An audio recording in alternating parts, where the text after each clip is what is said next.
Stranger thing के last episode में हमने देखा था कि एक और लड़के की मौत हो गई है। इसी के साथ में हमें मॉन्स्टर वेक्ना भी दिखाया जाता है। इसी कंटिन्यूटी के साथ में एपिसोड नंबर 3 की शुरुआत होती है और इस बार हमें डॉक्टर ओन्स का घर दिखाया जाता है। डॉक्टर ओन्स के घर के बाहर एक चॉपर आके खड़ा हुआ था जो कि गवर्नमेंट की तरफ से था। असल के अंदर ये वही जनरल थे जिन्हें केस सॉल्व करने के लिए शहर में बुलाया गया था। वो डॉक्टर ओन्स से आके एल के बारे में बात करते कि आखिर वो लड़की कहाँ पर है, इसके बारे में आपसे अच्छा और कोई नहीं जानता होगा। डॉक्टर ओन्स कहते हैं कि उस लड़की के बारे में मुझे कुछ नहीं पता कि वो अभी कहाँ पे रह रही है और इवन उसके फादर हॉपर भी मर गए हैं। लेकिन जनरल इस बात पे बिलीव नहीं करते हैं और कहते हैं कि या तो आप हमें अपनी तरफ से बता दीजिए, नहीं तो हम खुद उसे ढूंढ के निकाल लेंगे। शहर के अंदर मौतें बढ़ती जा रही है, ऐसी मौत जो कि शायद एल ही कर सकती है क्योंकि इंसानों के बस की ये बात ही नहीं है। शरीर की पूरी हड्डियां टूट जाना, चेहरे से आंखें तक निकल जाना, इतनी बेदर्दी से आखिर कौन किसे मार सकता है। एल वापस आई है और हमें उसे ढूंढना ही पड़ेगा। उस टाइम तक भी डॉक्टर ओन्स जनरल को कुछ भी नहीं बताते। इसका मतलब था कि अब जनरल खुद के हिसाब से अपनी इंक्वायरी बिठा के एल को ढूंढ लेंगे। यहाँ पे डॉक्टर ओन्स भी उन लोगों के जाने के बाद अपने घर में कहते हैं कि अब शायद समय आ गया है। यहाँ दूसरी तरफ हम उसी मॉल के अंदर पहुँचते हैं जहाँ पे एल ने एंजेला का सर फोड़ा था। काफी सारे बच्चे इकट्ठे हो गए थे और हर कोई बस एल से यही पूछ रहा था कि आखिर इसने ऐसा क्यों किया, आखिर इसे ऐसा करने की जरूरत क्यों हुई, उसने किसी का सर फोड़ दिया। अगिल जॉन के साथ में तीनों बच्चों को लेके घर आता है, लेकिन रास्ते के अंदर एल को शांत करने के बजाय अगिल यही बातें बोलता है कि इसने ज्यादा थोड़ी ना कुछ किया है, एक लड़की का सर ही तो फोड़ा है। घर आने के बाद यहाँ पे जॉयस थी और मरी के साथ उसने पहले ही प्लानिंग बनाई थी कि उसे अलास्का जाना है। वो अपनी इस बातों के अंदर बच्चों के लटके हुए चेहरे समझ ही नहीं पाती है। वो पहले ही बड़बड़ करके सब कुछ बोल देती है कि उसे ऑफिस की तरफ से एक काम मिला है और उसे जल्दी अलास्का जाना है। लेकिन मरी यहाँ पे जॉन और अगिल की हालत समझ गया था कि जॉन ने अब नशे स्टार्ट कर दिए हैं और जॉन बिल्कुल भी स्टेबल नहीं दिख रहा है। यहाँ पे कोई भी किसी को कुछ नहीं बताता, लेकिन आखिरकार इनके मुंह से कोई बातें निकल ही जाती है और एल इन बातों से हर्ट होकर सीधा अपने कमरे में चली जाती है। एल को भी बार बार में वही विजन्स आ रहे थे जो कि बचपन के अंदर उसने कत्लेआम मचाया था, इतने सारे बच्चे और हॉस्पिटल के सारे स्टाफ को मारा था। सेम टाइम पे हम वेक्ना को भी देखते हैं जो कि एक घर के अंदर है, उसकी कई सारी रूट्स निकली हुई है, मानो कि वो खुद को जिंदा कर रहा है और खुद के नए शिकार को ढूंढ रहा है। यहाँ अगले दिन ग्रेसी के बॉयफ्रेंड अपने ग्रुप के साथ एडी को ढूंढने के लिए निकला था और साथ में बहुत सारी चीजें लेके निकला था क्योंकि वो एडी को जिंदा ही नहीं देखना चाहता था, उसे मारना चाहता था। लेकिन ल्यूकस ये सारी बातें अपने दोस्तों को बताना चाहता था कि कुछ भी करके एडी को वहाँ से गायब करो, लेकिन उसका मजाक ना उड़ जाए और साथ ही साथ वो अपने दोस्तों को भी ढूंढ पाए। इसी कारण वो ग्रेसी के बॉयफ्रेंड के ग्रुप के साथ हो लेता है। यहाँ दूसरी तरफ एडी अब डस्टिन वाले ग्रुप को सब कुछ बता ही चुका था। हालांकि इन लोगों को बिलीव था कि एडी ने ऐसा नहीं किया है, इसके पीछे जरूर कोई वजह होगी, लेकिन इन चीजों को पता करने के लिए इन्हें बाहर जाना ही पड़ेगा और ये लोग बाहर किसी को भी नहीं बताएंगे। डस्टिन ये प्रॉमिस करके बाकी चीजों के बारे में पता लगाने के लिए चला जाता है। यहाँ दूसरी तरफ नैन्सी के साथ जो कलीग काम करता था उसके बारे में सबको पता चल चुका था और इस लड़के की भी मौत वैसी ही हुई थी जैसे कि ग्रेसी की हुई थी। नैन्सी ये चीज देख के बुरी तरीके से डर जाती है, उसे कुछ समझ नहीं आता कि आखिर ये क्या हुआ है और अब वो अकेली भी थी तो उसे किसी न किसी की जरूरत थी। यहाँ हम वापस एक माइक और विल को देखते हैं, दोनों ही एक दूसरे से झगड़ा करते हैं कि शायद तुम्हें बात करनी चाहिए थी या फिर शायद तुम्हें बात करनी चाहिए थी। एल ब्रेकफास्ट टेबल पे नहीं आई थी, इसी कारण माइक ब्रेकफास्ट लेके सीधा एल के पास में जाता है जहाँ पे एल माइक से कम बात करती है और इवन गुस्से में भी थी। माइक बात करने की कोशिश करता है और तब एल भड़क जाती है कि आखिर तुम पहले की जैसा बिहेव ही नहीं करते, इवन तुम मुझसे प्यार तक भी नहीं करते, तुम वो वर्ड्स नहीं बोलते जो कि एक रिलेशनशिप में होने चाहिए थे, तुम आखिर किससे डरते हो,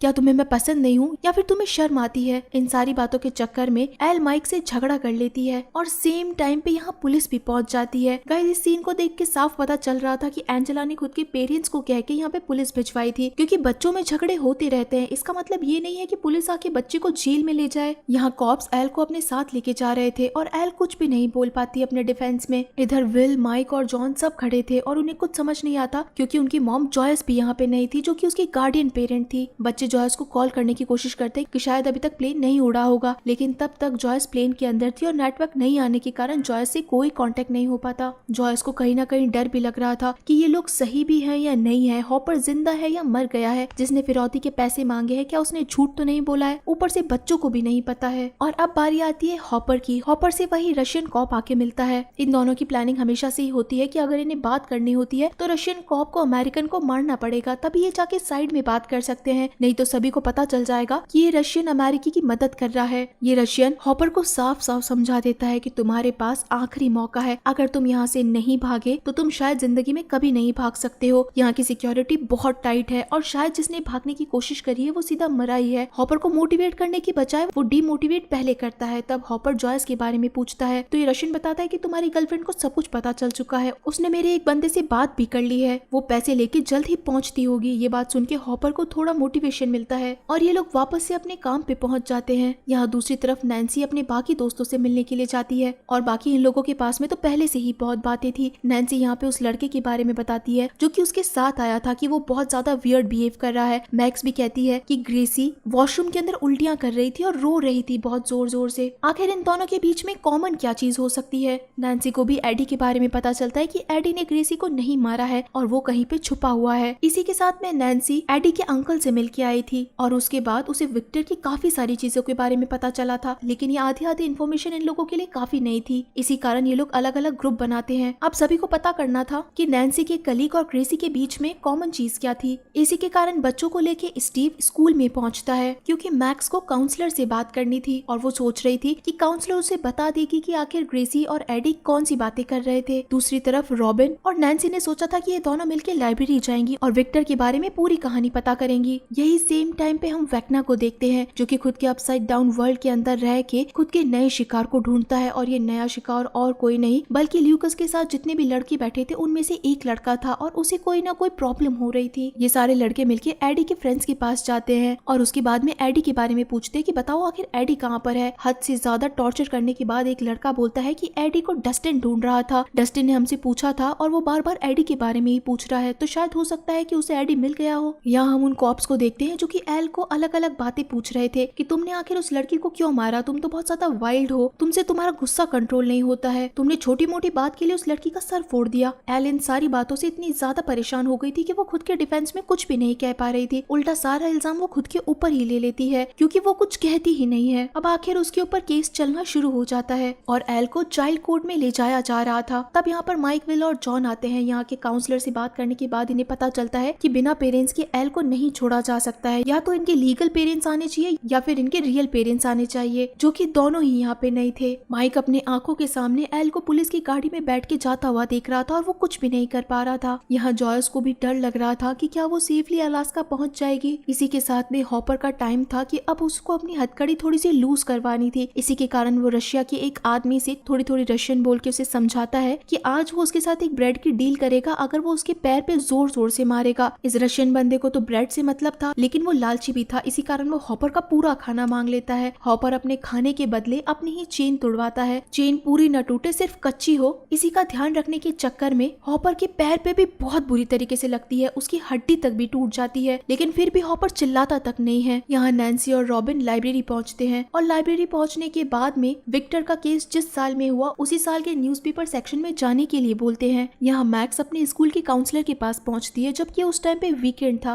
बाहर डस्टिन और स्टीव उसका वेट करते हैं। काउंसलर यहाँ पे वापस से मैक्स से पूछती है कि आखिर तुम यहाँ पर कैसे आए, क्या तुम ठीक हो, क्या तुम्हें वो वापस सपने आने लगे हैं। मैक्स अभी तक उन सपनों से बाहर भी नहीं निकली थी, लेकिन फिर भी उसे झूठ बोलना पड़ता है कि हाँ वो अब ठीक है। मैक्स यहाँ पे बातों ही बातों के अंदर ग्रेसी और उस लड़के के बारे में पूछना चाहती थी, लेकिन ये बात काउंसलर समझ जाती है और कहती है कि ये बातें सब कॉन्फिडेंशियल होती है, ये सारी बातें लीगल है और ऑफिस में ही रखी जाती है, वहाँ से बाहर नहीं आती है, तो मैं तुम्हें उनके बारे में कुछ नहीं बता सकती। मैक्स को लगता है कि शायद उसके पास कोई होप नहीं है, इसी कारण वो वॉशरूम के बारे में पूछती है, लेकिन ऊपर जाने पे उसे स्टेयर के पास एक बाउल मिलता है जिसके अंदर स्कूल के ऑफिस की चाबियां थी। मैक्स वो चुराती है और फटाफट से स्टीव और डस्टिन को कहती है कि गाड़ी भगाओ, जल्दी यहाँ से चलो। यहाँ दूसरी तरफ ये सारे लड़के मिलके डस्टिन के घर पे जाते हैं और उसको ढूंढते हैं कि शायद डस्टिन उन्हें कुछ बता दे। ल्यूकस मौका देख के डस्टिन के रूम के अंदर जाके वॉकी टॉकी से बात करने की कोशिश करता है कि शायद वो अपने दोस्तों को इन्फॉर्म करे कि ये लोग तुम्हारे पीछे पड़े हुए हैं, चाहे कुछ भी हो जाए यहाँ से भाग जाओ। और ये बातें सेम टाइम पे स्टीव, डस्टिन और मैक्स सुन भी लेते हैं। उन लोगों को पता चल जाता है कि काफी सारे लड़के उनके पीछे पड़े हैं एडी को ढूंढने के चक्कर में, तो हो सके तो यहाँ से भाग जाओ। उसी टाइम पे वो लड़का ल्यूकस को देख लेता है और बाहर आने के बाद पूछता है कि आखिर तुम कर क्या रहे थे, क्या तुम्हें कुछ पता चला है। ल्यूकस वहाँ पे झूठ बोल देता है और कहता है कि मुझे पता चल गया है कि डस्टिन आखिर कहाँ पर है। यहाँ एल को जिस टाइम कोर्ट में ले जाया जा रहा था कि तभी वहाँ पे काफी सारी गाड़ियां आके ट्रक को रोक देती है। इसके अंदर से डॉक्टर ओन्स के बंदे निकलते हैं और सारे के सारे मिलके कहते हैं कि आगे का काम हम कर लेंगे। जिस तरीके से एल को लेके जाया जा रहा था उससे तो लग रहा था कि न जाने उसके ऊपर कौन सी मुसीबत आ गई है, लेकिन तभी डॉक्टर ओन्स उसके सामने आते हैं और एल खुश हो जाती है। जॉयस और मरी भी अलास्का पहुंच चुके थे जहाँ पे हद से ज्यादा ठंड थी। इधर हॉपर जहाँ पे काम कर रहा था वहाँ पे हर एक कैदी के पैर में लगे लगे हुए लॉक को चेक किया जाता है कि कहीं ये तोड़ के भाग तो नहीं रहे हैं। अब जैसा कि हॉपर ने उसे सिर्फ थोड़ा सा तोड़वाया था तो किसी को भी नहीं पता चला। जेल के अंदर आने के बाद हॉपर अपने पैर से उस बेड़ी को निकालता है और तब हमें पता चलता है कि हॉपर का पैर कितनी बुरी तरीके से इंजर्ड हो रखा है और उसके अंदर से निकलने वाला ब्लड साफ बता रहा है कि हॉपर का पैर भी टूटा है। यहाँ नैन्सी और रॉबिन काफी टाइम से विक्टर के बारे में पता करने की कोशिश कर रहे थे, लेकिन इन्हें ज्यादा कुछ भी नहीं मिलता। न्यूज़पेपर के अंदर दो स्टेटमेंट आते हैं। पहले तो विक्टर बार बार के अंदर यही बताता था कि उसने अपने परिवार को नहीं मारा है, वो अपने परिवार से बहुत प्यार करता है और आखिर वो अपने परिवार के साथ ऐसा क्यों करेगा। लेकिन उसके बाद विक्टर ने कुछ टाइम बाद में अपना स्टेटमेंट चेंज किया और कहने लगा कि ये सारी चीजें उसने ही करी है। इन दोनों लड़कियों को हैंड टू हैंड क्लिक होता है कि आखिर विक्टर ऐसा स्टेटमेंट क्यों देगा, उसने सारा इल्जाम खुद के ऊपर क्यों लिया। या तो किसी ने उसके फैमिली को मारा है और विक्टर उसे बचा रहा है, या फिर कोई ऐसी बहुत बड़ी चीज है जिसके बारे में कोई भी ना जाने, इसी कारण विक्टर ने वो सारा केस क्लोज करने के लिए ये सब कुछ अपने ऊपर ले लिया है। इसका मतलब है कि इन चीजों के जवाब तो सिर्फ और सिर्फ विक्टर ही दे सकता है कि आखिर उस रात को क्या हुआ था। यहाँ रात हो गई थी। स्टीव, डस्टिन और मैक्स स्कूल के अंदर पहुंचते हैं। इन्हें उस रूम के अंदर जाना था जहाँ पे काउंसलर की नोटबुक रखी थी। दूसरी तरफ ल्यूकस के साथ जितने भी लड़के थे, ल्यूकस उनको गलत जगह पे ले आता है। मतलब शहर से फॉरेस्ट ऑलमोस्ट 20-30 किलोमीटर दूर होगा। ल्यूकस वहाँ पे उन लोगों को छोड़ के टाइम मिलते ही भाग जाता है। इधर डॉक्टर ओन्स एल से बैठ के बात करते हैं कि तुम कैसी हो, कि आखिर तुम्हारे साथ में क्या चल रहा है। एल कहती है कि मेरी लाइफ के साथ में कुछ भी अच्छा नहीं चल रहा है। ओन्स यहाँ पे सीधे मुद्दे के ऊपर आते हैं और एल को समझाते हैं कि हॉकिंस के साथ में वापस से कुछ बहुत बुरा होने वाला है। 2 लोगों की मौत हो चुकी है। ऐसा लग रहा है कि मानो किसी डीमन ने हॉकिंस के ऊपर अपना कब्जा जमा लिया है। सभी को पता है कि हॉकिंस को तुमने बचाया है 2 बार अपनी पावर से, तो आखिर तुम ये सारी चीजें वापस भी कर सकती हो। सेम टाइम पे हम ल्यूकस को भी देख रहे थे कि कैसे ल्यूकस ने सभी लोगों को पागल बनाया है। तब यहाँ पे